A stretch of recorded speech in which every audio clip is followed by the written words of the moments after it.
Adaaaaa! You're watching the #1 podcast in the YouTube wrestling community, and I'm your host, Jean-Paul Leek, and this is Rope Break. Guys, here you see me again, back live from the boiler room. Had to kick Mankind out. He let me in here. Should be back to normal computer situation and stuff for the next video. Just a little hiccup, but it's all good because we're here for NXT, and this is the show that closed out the year for NXT. They gave out a bunch of their awards, but don't worry, the Rope Break Awards will be much more legit. But, this was a pretty decent show. Some good development from New Year's Evil. They're really hyping up that show. I didn't care for some of the matches. Some of the year-end awards are the awards that NXT gave was a little bit like, really, like some of the winners. It's like, clearly there was way better choices on the list, but I guess that's all a matter of opinion, but we'll get to it. But guys, before you check this out, go back last night. We did the tribute show to Brodie Lee. We covered that AEW Dynamite fantastic show. That is how you, do a tribute and how you give honor to somebody's life. And then we also, of course, have a bunch of soccer coverage, gameplay, finals coverage. All of that's on the channel as well. And, of course, Monday Night Raw with yours truly. But let's get into this. Show opened up with Isaiah Swerve Scott. He was going against Bronson Reed. Bronson Reed, of course, coming back last week. So they're really going to push this guy, especially he's the baby face. Isaiah Swerve Scott just turned heel. So you kind of knew how this one was going to go. But both of these guys, I think, at some point will be champions. Swerve Scott, he could be North American champ. He could be the Cruiserweight champion easy. Bronson Reed, North American NXT heavyweight champion. These guys, I see gold in their future. But, the main event scene is loaded. So probably a little bit later down the line. But this was really good. They weren't going to job out Scott. Like I said, they still have a lot of stock in him. He's still a player. But Bronson Reed is the guy who you're going to put over in this thing.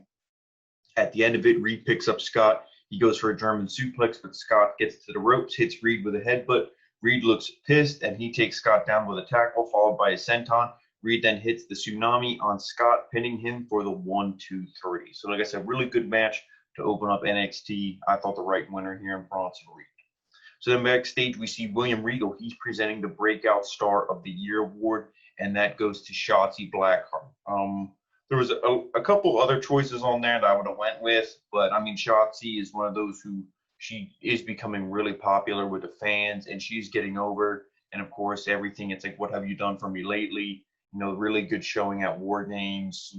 Maybe not my cup of tea, but, really good showing with the fans and everything. So, she won that. She cut a little promo saying that about the year she had and performing in the Royal Rumble, leading the War Games team. And she pretty much says 2021 is, only going to further her career. So then when we come back from commercial, The Way and Leon Ruff, they take, there with Jake Atlas, they're shown arriving all backstage. So then we see Breezango and the Grizzly, or Breezango versus the Grizzly Young Veterans.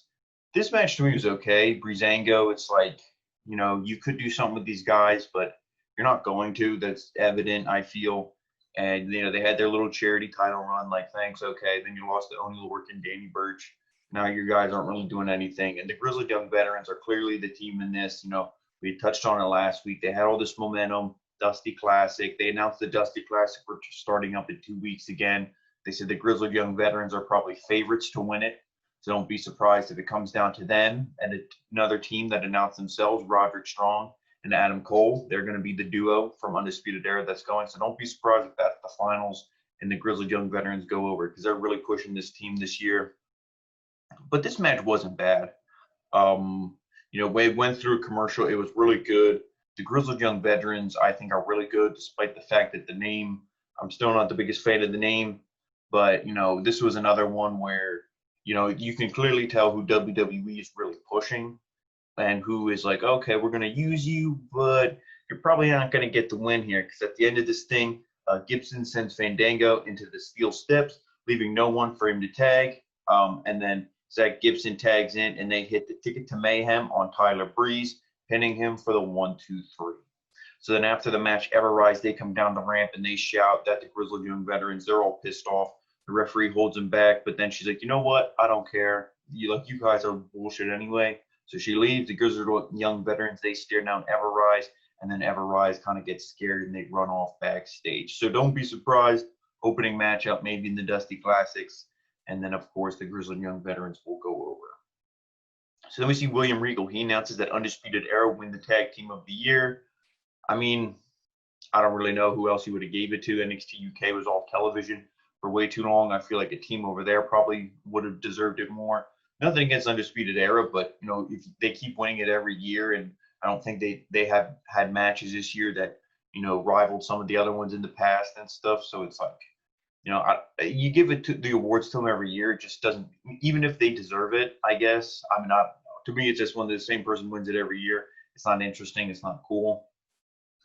And then all 4 members of the Undisputed Era are backstage. They accept the award. Adam Cole announces that himself and Roderick Strong will be representing Undisputed Era in the Dusty Classic, like I had mentioned. So, that's good. I like that, duo of them going in there. You leave Kyle O'Reilly in the singles run, which, he might be doing that for a little bit longer. I'm going to make a prediction here, a pretty bold one. So when we get to that confrontation. Then we see Bex a commercial, or back from a commercial, we see more of Boa and Xia Li, and then, the old man, he's sitting with them, and they're not really training anymore. They're kind of just wearing, like, gis, they're just, like, sitting there. He puts the marks on their forehead with some, like, black ash or something, just, like, down there from their forehead to their nose. And then you see a mask that's kind of looks like the Great Kabuki almost, but, this hooded figure walks in, and then, this light that like just kind of shines. It's just like really like mysterious. You still don't know who the woman is or anything. And then, but we all will see them next week. I don't know if you're going to do Boa and put him in the men's division and do something with him, or maybe he's going to be a bodyguard to Xia Li, or just kind of like be with her at ringside. I really don't know. I feel like Xia Li's the one who's really going to push from this, and the only way to push her legit would be to make her the NXT Women's Champion, because you go through all this stuff, and she used to go on like an Asuka streak, at least maybe not as long, but go undefeated for a while, win a bunch of matches, or else this whole training torture montage to me was a waste. But then we see Mercedes Martinez versus Valentina Feroz, I think it is. So this was another match where Mercedes Martinez returned. She called out the champion, Io Shirai. This is going to be a great feud. Like kind of just another introductory feud for Mercedes Martinez, second time here in NXT. Hopefully she's going to be in NXT for a lot longer, because the whole Retribution thing was a complete joke. Hopefully she was the one who's like, I'm not doing this shit, and got out of it. But she wins here very decisively. She goes for a suplex, but Feroz reverses it into a chokehold. Martinez runs her into the corner, hits a spine buster, and then she taunts Valentina, and then Martinez runs her into the corner and then smacks her in the face. She tries to pull up Martinez, but she blocks it, hits an overhead belly-to-belly suplex, and then Martinez picks up Feroz and then hits the air raid crash, pinning her for the win. So then after the match, Martinez stares down the camera, says that every woman in the locker room is on her radar. So really good intensity. I love Mercedes Martinez. Like I said, I wouldn't even be upset if they gave her the NXT Women's Championship, to be honest with you. Maybe she beats Io. I don't know. But to me, she deserves it. She's that legit. We get William Regal. He's ready to be presenting the award for the Female Competitor of the Year. And that obviously only should go to one woman, and that's Io Shirai, and that's who won it. So great stuff there. She cuts kind of like a selfie promo on the camera on her phone, and she's thanking everyone who voted for her. Then we see William Regal. He presents the Male Competitor of the Year.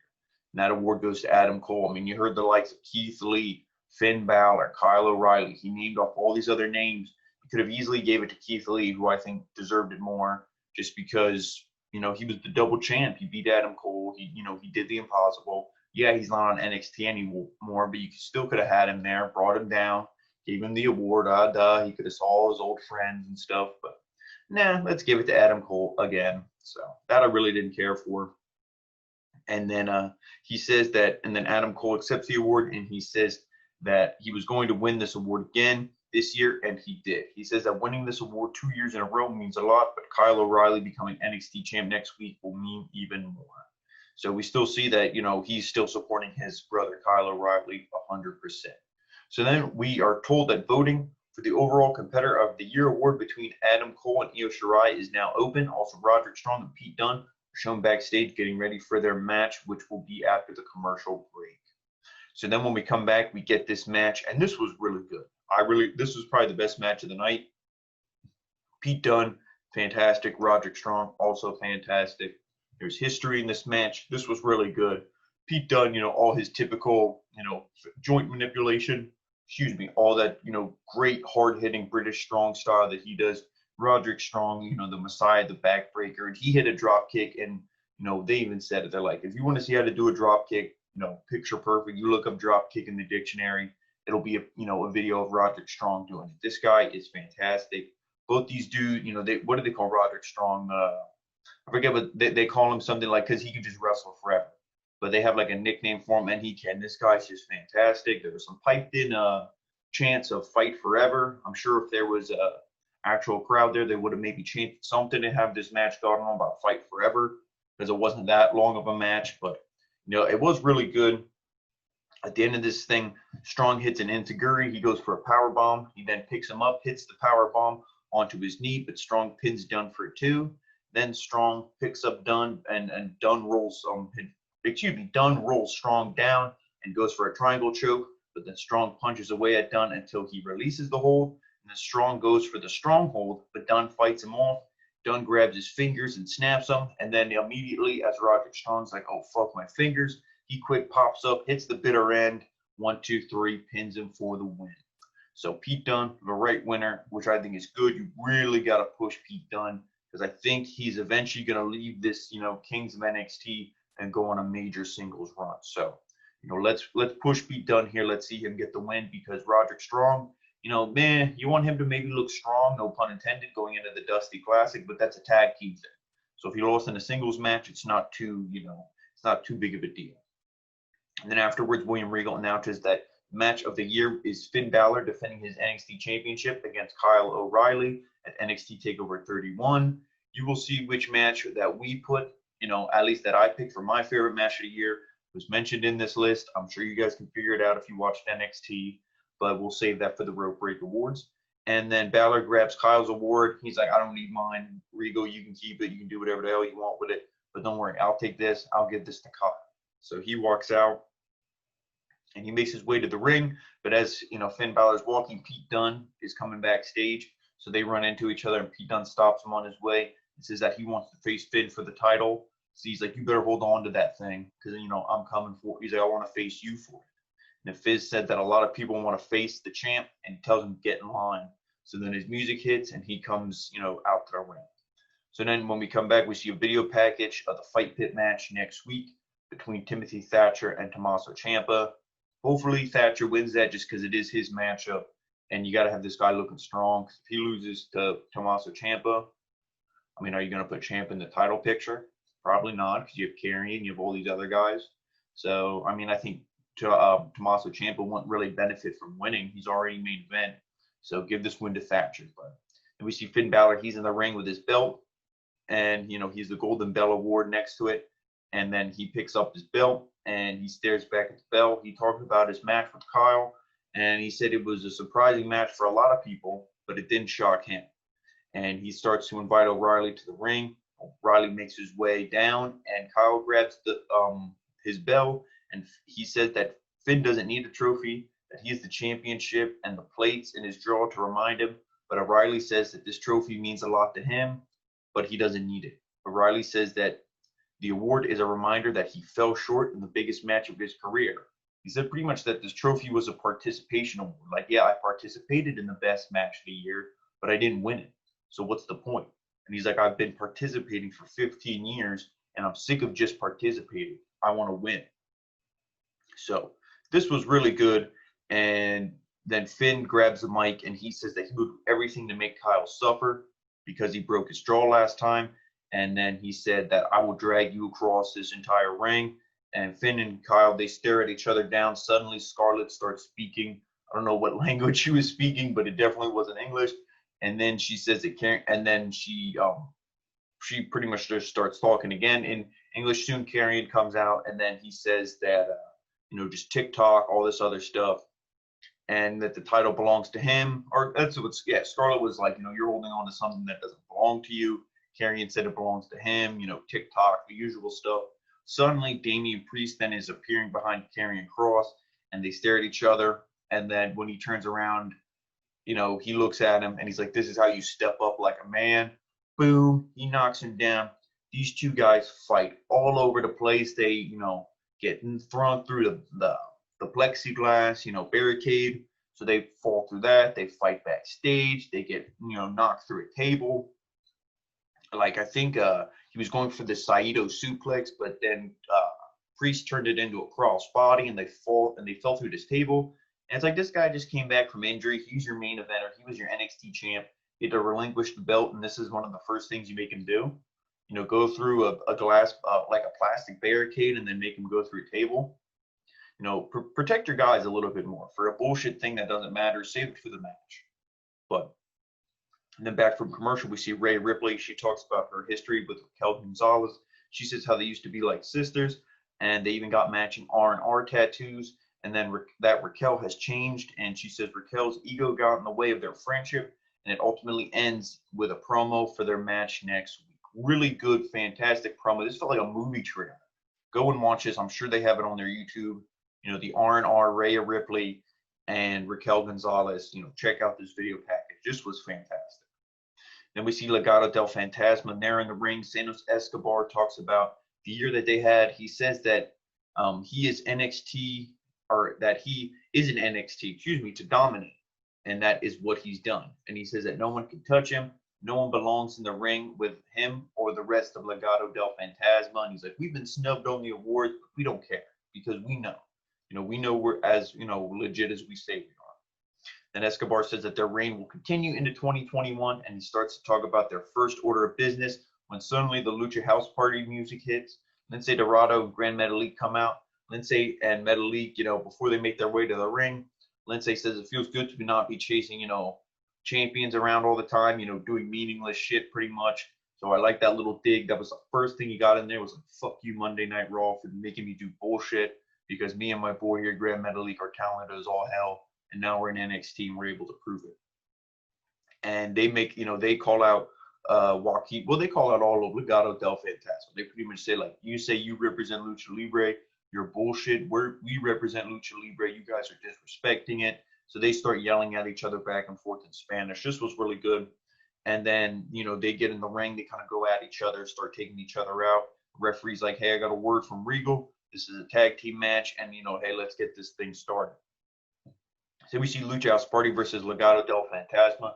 This match was, like I always say about AEW, these guys were shot out of a cannon, really fast-paced. This match was maybe 5 minutes, but, that's not – I could watch these guys wrestle for 20. The point of this was to kind of start the feud. This wasn't supposed to be the big, grandiose match that's the blow-off. No, this just started things because it was really short, and it was really just to get under the skin of the heels. But Dorado, he tags in. He places Mendoza on the top turnbuckle. Metalik takes him down with a Hurricane Rana, and then Dorado hits a splash, pinning him for the 2. Metalik takes out Wild on the outside. Dorado takes out Mendoza with a reverse Hurricane Rana, and it tags in and then hits an elbow drop on Mendoza, pinning him for the 3. So, he does the thing where, like, he gets him, he walks in the ropes maybe like halfway through, and then he dives off, hits an elbow drop off the top rope. So really good. I like this. Obviously, the right winners to kind of start this feud, because if the heels would have beat them, then there's no feud. There's no point. But now this, gets under the skin of Legado del Fantasma. We finally get to see the Lucha House Party being legit, like Juan and I have been, praying for, and like saying, let's see these guys, to their full potential. Hopefully now we can see that in NXT, where they desperately need more tag teams. So then Metalik stares down Santos Escobar, motioning. He does the thing on the waist, like, I want the belt. So we saw, a teaser. It could have been fake. It could have been real. But Gran Metalik versus Santos Escobar at New Year's Evil. Maybe we'll see that. Who knows? Then we get William Regal. He presents the Future Star of the Year award to Austin Theory. He accepts the award, and the rest of the way is there. Candice says that you have to share with Indy. So he's like, okay. So he hands her the thing too. She hits it, the bell with the hammer. Oh, it works. They're all excited. Theory says that Gargano will break his curse. And Gargano's like, you can't say the C word. What are you doing? It was earlier in the night, a black cat was walking across their locker room, and they're like, oh my God, or, the door to their room or whatever. And he's like, oh my God, all this bad luck. He's like, you can't say the C word, curse. And he gets pissed off, so he grabs the whey protein and he throws that big protein jar, and you hear a break, and the camera pans over, and he broke a mirror. And like, oh my God, more bad luck. So then Gargano's like, I can't stand this. I need to make my way to the ring. And as he does, he walks underneath a ladder. So then he's like, oh my God, the ladder. Candace puts her hand over his mouth, like, don't say it, just whatever, just let him go. So then we see William Regal. He presents the overall competitor of the year award, and that goes to Io Shirai. She then has another video selfie, and she says that how grateful she is for the award and thanks all the fans again. So Io Shirai deserves it, and I also think they really gave her all this awards and are really, doing right by Io Shirai, was because a couple years, maybe 2 years ago, there was reports she was kind of unhappy. She wanted to go back to Japan. We heard all this, grumbling, oh, Kairi Sane's going to retire or go back to Japan or whatever she was going to do. Io was probably going to join her, and it's like, ooh, all this stuff. It's like, this isn't good for the women's division. And they finally did right by Io Shirai, and I think 2020 was definitely her year, and these awards prove it. So I'm fine with her winning the Female of the Year award and overall competitor. I'm completely fine with that, so good for Io Shirai. Then we get the main event, the North American Championship match, Johnny Gargano versus Leon Ruff. And of course, the way was all out with Gargano, and this actually wasn't bad. Leon Ruff in this he's a good wrestler. It's just his size. The only thing, I'm not going to be like, this guy can't wrestle or he does it, he's not believable. I mean, he can sell because the dude is small, and when he takes a move, he really sells it. And he's a good wrestler. He knows how to do the moves. He knows what he's doing in the ring. It's just his size that makes him a little bit unbelievable. But in a match against Johnny Gargano, who's also on the smaller size, now he's bigger than Ruff, for sure, but he's also on the smaller size. So this match is a little bit more believable. You can get into it, you can buy it. But if you saw Leon Ruff versus Bronson Reed or Karrion Kross, I'm sorry, but I can't buy that. But this was good. This was a pretty long match. At the end of this thing, you had Gargano. He pushes Ruff out of the ring. Gargano then picks him up, tries to lawn dart him into a steel beam. But Ruff dodges and hits a cutter onto Gargano on the outside. And Ruff tosses Gargano back in the ring. He climbs the top rope, but Ruff hits a frog splash on Gargano, which only pins him for a 2. Then Ruff picks up Gargano and sits him on the top turnbuckle. And Ruff joins Gargano, but Gargano, he kind of like goes in between his legs, picks him up, drops him face first onto the turnbuckle. And when he's dazed, he goes on the outside on the apron. It's the one final beat on Leon Ruff, pinning him for the 1, 2, 3. Curse is broken. Johnny Gargano retains his North American Championship. And after this match, Austin Theory, Indy Hartwell, Candice LeRae, they join him in the ring. They're celebrating all Adaaaaa. They love it. And as we begin to sign off NXT, you see Dexter Lumis. He's standing above the announce table. And we see the illustrations for NXT New Year's Evil. So we also, here we go. I closed the episode a little early, I won't lie, but we do have a rundown of the matches. So we will be seeing Santos Escobar defending against Grand Metalik. So that should be a legit match. Santos will probably win, most likely, but still a good showing for Grand Metalik. They had mentioned he beat The Miz. Of course, Wade Barrett had to comment stuff on The Miz, which was legit. And then we will be seeing Raquel Gonzalez versus Rhea Ripley. I believe that is a like an I Quit match, or not I Quit, but some kind of like stipulation match. And then we're going to be seeing, what else? Karrion Kross versus Damian Priest, Timothy Thatcher versus Tommaso Ciampa in the Fight Pit, and Finn Balor defending his title against Kyle O'Reilly. So, and then we get to, zoom in on Dexter Lumis's face as it goes off the air. So, pretty good episode of NXT. This was a solid, kind of build up. You could almost say go home show, even though it's just a normal episode of NXT, so I won't call it that. But really good build up for New Year's Evil. I'm excited. But with Kyle O'Reilly, like I had said, don't be surprised if he's on a singles run longer. I could easily see them giving the belt to Kyle. He could be a transitional champ till you give it back to Karrion Kross, if that's your plan. I still want to see Balor versus Pete Dunne. I want to see them do right by Balor. I want to see, him have a legit title reign. Obviously you don't need to be as long as his other one. He doesn't need to beat Adam Cole because you have all these other guys in the main event. You want to use them as well. But, Finn Balor just came back from injury. You don't want to take the belt off him right away, because to me, then if that was the case, you should have just let Kyle have it in the first match. But, I wouldn't be surprised, like I said, if they do give it to Kyle and then soon give it to Karrion. But, I'm looking forward to New Year's Evil. The Wednesday, NXT is kind of picking up a little bit. I won't be like, oh, they're legit again, because because they've been sour, at least for me, the past couple of weeks. Starting to pick up again. Hopefully 2021 they get back on track, you know, but Wednesday's still the night to watch wrestling, even though we complain about it some nights, you know. I think Wednesday still gives us the best show. So guys, thank you so much for watching, and make sure you follow us on all the social media. Of course, Rope Break on Facebook, the OG Rope Break on Twitter, Original Rope Break on Instagram, and of course, right here, the home of the #1 podcast in the YouTube wrestling community, Original Rope. Thank you so much for watching, and we'll see you guys next time.